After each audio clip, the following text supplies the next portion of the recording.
Hello, everyone. Thank you so much for joining the Anyone Can Playwrite podcast show, and I'm your host, RK, and you are on my amazing channel, Sacred Pair Playland, and I just thank you guys for being with me because you are amazing too. So, guys, we are in this beautiful journey, the Adult Play Therapy Devotional. It's a 60-day soul cleansing devotional and journal, and we have been journaling and pouring out our hearts in these pages. If you don't have the journal yet, get it.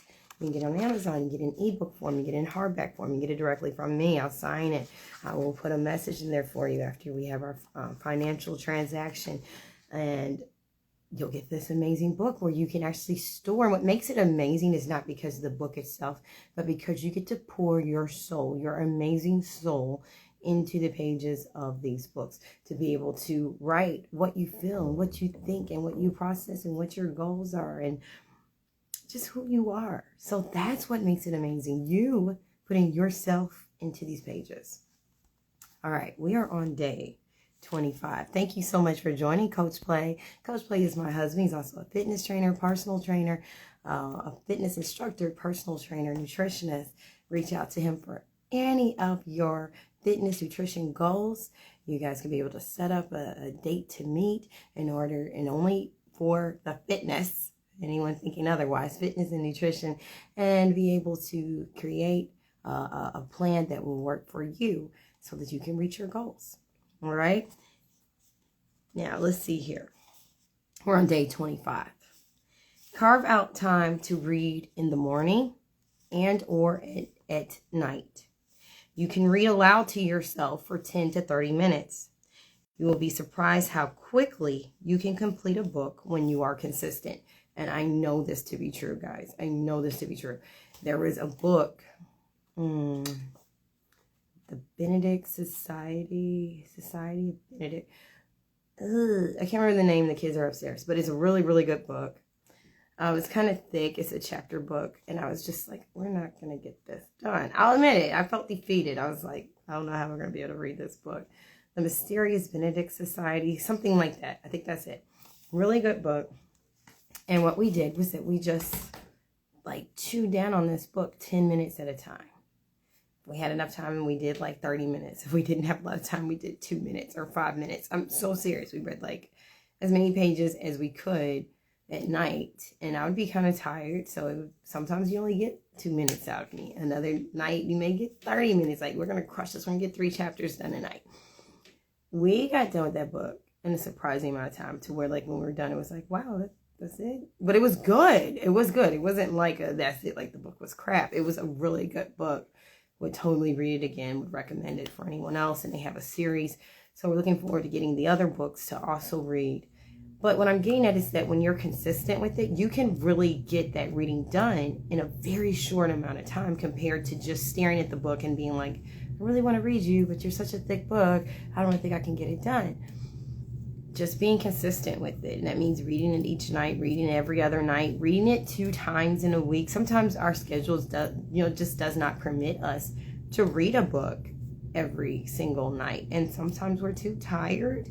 Life happens and you're just like, I want to read, but the words are just blurring up and 4 words are combining into one because your eyes are making it that way. That's not the night to read. So just, still paying attention, listening to your body, but just being consistent in your reading and not, getting mad at yourself when you cannot read the book that night. Be gentle with yourself, but your consistency, your honesty with yourself, and, putting in that time to be able to read that book makes a difference. If it's a book that is, acceptable for children to hear, and if you have kids in your life, nieces, nephews, your own children, maybe that's a book that you can share in reading with them. You can read it aloud, and that can kind of like help you get that reading done. If it's a book that's more mature, more rated R, you're not really able to do that with them, then fine, carve like that particular devotional prompt that said, carve out that time. It may require you waking up just a little bit earlier, going to bed just a slight bit late, maybe taking the book with you on lunch while you're at work, so that way you can read it then. You can also have the book available on your tablet, on your phone, right? Maybe even listening to it in audiobook form. however which way, but being able to have a book and read it. I am still a lover of physical books, as you guys can see. That's what I do. I write physical books. And I am looking forward to getting into the arena of audiobooks and putting my books onto audio format. That's something I've discussed with my husband, and he's discussed with me. But as of right now, my books are available in book form. Some of them are available in ebook form. So you can always take a book with you during your lunch break and while you're eating. You know, kind of like don't have the book right at your food since you don't want to get food on your book. But I almost became a librarian, as you can tell. I almost became a librarian. So that lets me know that if I would have become a nun, that I would have probably been working in the library of our convent. I'm pretty sure, because I'm like, no food or drink near the books. All about the upkeep of the books, right? Nonetheless, just make sure that you keep the book at some type of distance from your food so you don't mess it up if you have a physical book. And put that time in order to read it and study it and receive it and be consistent. All right, so let's get into our journal prompt. It says, pick a book to read. What is the title and why did you pick this book? Pick a book to read. What is the title and why did you pick this book? What was it that pulled you to want to read this book? I have a few books upstairs. A couple of them are books that my dad gave to me, and you know, of course, other family members have given to me, but I have two in particular that I've been like I'll read and then I'll put down, and I've not been consistent. So I think that it would be good for me to get into those books. One is like Leading Lady, I believe, by T.D. Jakes. And then the other one is The Road Less Traveled by, I can't remember his first name, last name's Peck. And that's a really good book. I mean, T.D. Jakes' book is really good too. Both of them are good. I think it's like God's Leading Lady. And then the other one is The Road Less Traveled. And I read it and then like I teeter-totter, like, you know, life will happen. I'll put the book down and 4 years go by and I haven't finished it. And I read it again, you know, try to pick up either like where I stopped or, you know, just like, okay, I'm gonna read it all over again and then I'll do really good, and then life happens and another 4 years goes by. Like these books, I need to get it done. I need to get it done because it's an enriching it has enriching content in it that I believe will be transformational for my life. So guys, tomorrow is Mother's Day. Happy Mother's Day to all the mothers out there. I don't know for sure if I'm going to have a live tomorrow, if I'm going to, you know, have the devotional prompt. I really do want to. If I do, I may just end up having the prompt and probably not really say a whole lot of anything else. Just the journal prompt and the devotional and hop on off. I have a goal. I want to sleep in. I don't know what your Mother's Day goal is or what your goal is for your mother, but I'm certain that there are a lot of mothers who are just like, I just want to sleep in. That's one of my goals. I'm like, I would love to sleep in, at least get close to that. And I already told everyone, I'm like, I'm not cooking, not doing breakfast, not doing lunch, not doing dinner. I like to have a bath with Epsom salt. And I would like to, what did I say yesterday? I wanted a book, a couple dolls, and my camera to be able to take some pictures. I haven't done any of the mermaid pictures, and this is Mermaid 2023, hosted by the Dalai Lama, and I really want to participate, and I haven't gotten a chance to do one photo yet, so I would like to do at least one mermaid photo. That's my Mother's Day goal. I haven't really figured out exactly everything we're going to be doing for the grandmothers in our lives, for our children. And it's not just my decision. Even if I did say it, you know, I wouldn't want to say that on here and blast it, because, you know, it's supposed to be, I guess, like a, you know, surprise. So yeah, so I hope that you guys are able to have a very good Mother's Day and that you're able to Celebrate any of the women in your lives who are mothers to you or are like mothers to you.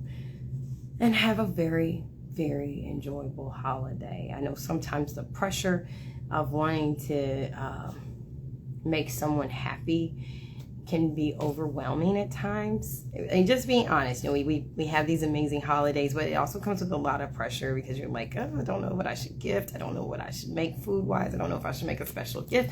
I don't know if I should take you out to dinner. And you're trying to like almost read people's minds to make them happy, and it can be overwhelming. So try not to overwhelm yourself. Still be gentle with yourself. Celebrate it in a way that makes you happy as well. If you're on the giving side of it, if you're on the receiving side, be understanding and receive the love that someone has for you without trying to make it all about you. Like, I don't like that gift. That's not really what I want. And I think sometimes we can do that. We can get very much in our heads about what we want for our Mother's Day so we can be celebrated. And we also need to go with the flow and be compassionate. Yes, you are queen. Yes, you are. But make sure that we are still being humble with our royal position, right?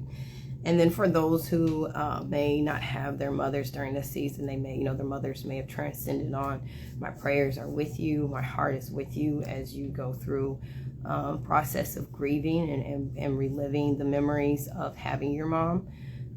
Hold on to that. Maybe this is a really good time to express your love for your mother through your creative passion. Maybe this is a time to write a letter to her and let her know that you're thinking of her and that you love her and that you miss her, or even that you're angry that she's gone right now. Maybe this is a time to take out the art, materials, the canvases and the paints, and draw a picture of her, draw a picture for her.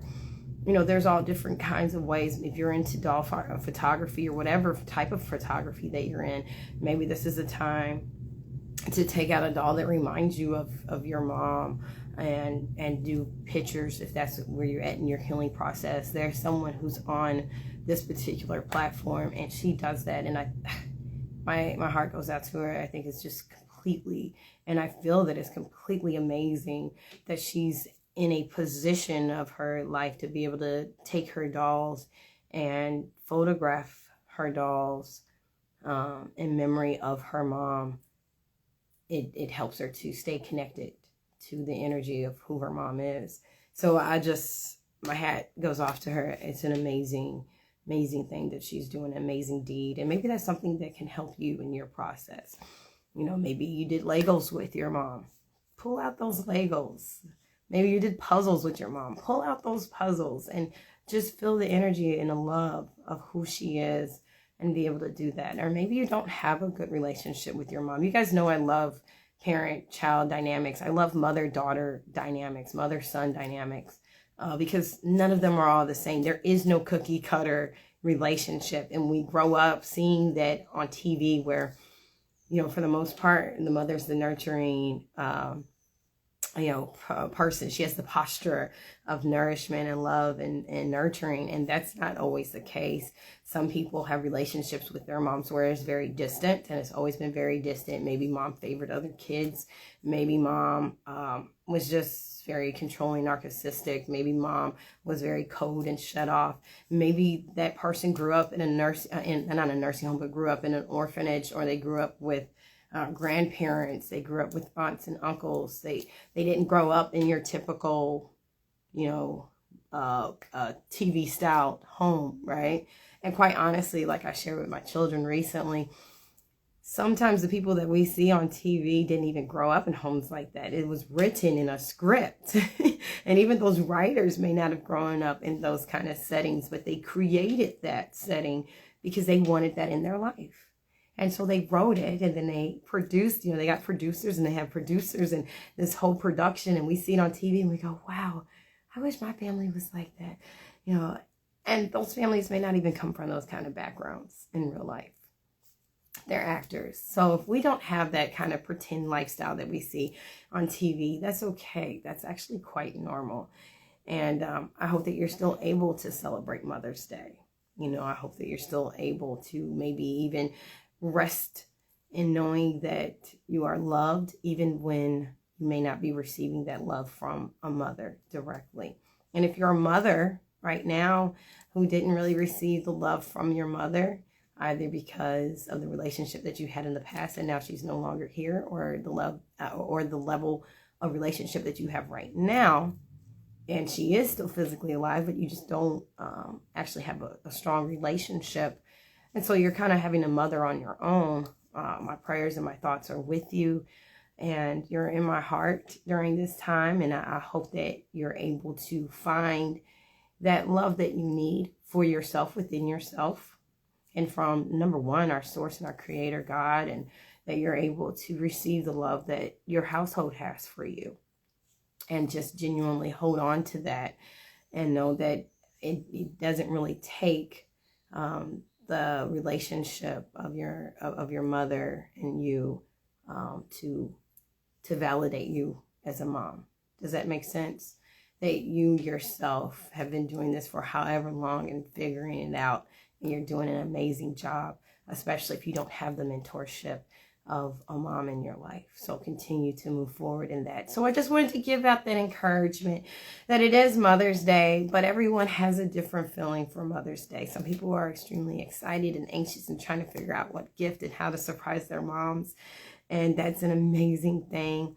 Some people are moms themselves and they may be tired. And, you know, in our household, we've been having kids that's been underneath the weather for almost 2 weeks. And so it's been a lot of like making homemade soup and making medicine and getting the medicine from the stores and administering the medicine and giving up the juice and waking up at night because of the coughing. So Daddy and I are extremely tired, but we're making it. We are making it, but it's been a hard process. So for me, tomorrow, I just really want a calm, restful day, and hoping and praying that all of my children are feeling well, and all this coughing and sneezing, having to get the nose bulb and pull out, you know, snot and mucus. I don't have to do that tomorrow. That's one of my goals, to not have to do that tomorrow. So you could be a tired mom like us, and, you know, you're just like, I just want some rest. I just want some rest. Just put on a Alfred Hitchcock 50s movie or something like that, something I hadn't seen in a while or hadn't seen at all, and let's just chill out, get some popcorn and bourbon, and yeah, that's where I'm at, and spend some time with the hubby, you know. But I mean, maybe tomorrow I'll go like that, maybe it won't. I still have to be cool with however which way my day goes. You know, I need to go with the flow. So maybe you're like me on that. You got to go with the flow. Just got to go with the flow and enjoy the process. But then there's other ones who, like I said, whose mom may have transcended. So I pray that you be able to find peace in that. And use your hobby. Use your hobby. You know, it doesn't even be, whatever you do, it doesn't even have to be something that you post. But it's something that becomes cathartic to you to help you release. It could be a walk in the park. It could be taking your camera out and just taking pictures of squirrels and nature itself. And it just helps you breathe. So you need that. You need that. Like, and for people who go, well, I'm not a mom, but I have other people in my life that I feel that I'm connected to. Maybe I have stepchildren, or I have other people in my life that I connect to that I'm able to mentor and that are special to me. Hold on to that. Being a mom is not always because you birth somebody that makes you a mom. The love that you have for someone, the way that you stay up worrying for someone and praying for someone and having hopes and dreams for someone. You know, these kind of things is what makes you a mom. Someone that you would literally lay down your life to make sure that they are okay, that they're safe. These are things that makes you a mom. It's not just because you birthed a life into the world. And there's been plenty of people who have birthed babies in the world that didn't make them a mom. So maybe you don't have any kids, but you have nieces and nephews that you love. Keep loving on them. Keep being an amazing stepmother. Keep doing what you're doing. If you're a fur mama, then hug on those babies, okay? Whatever fur babies that you have, happy Mother's Day to you too, okay? So I just want to encourage you guys for Mother's Day. And probably more than likely, because I believe in consistency, I will be on here tomorrow, but I plan on making it just short. I did make this one longer so that tomorrow I can hop on here, share with you the devotional and the journal, and go back to bed. All right, guys. Happy Mother's Day again. Happy Mother's Day weekend. Thank you for rolling with me. Honor and love and respect each other. Continue to play and love you, family. Bye-bye.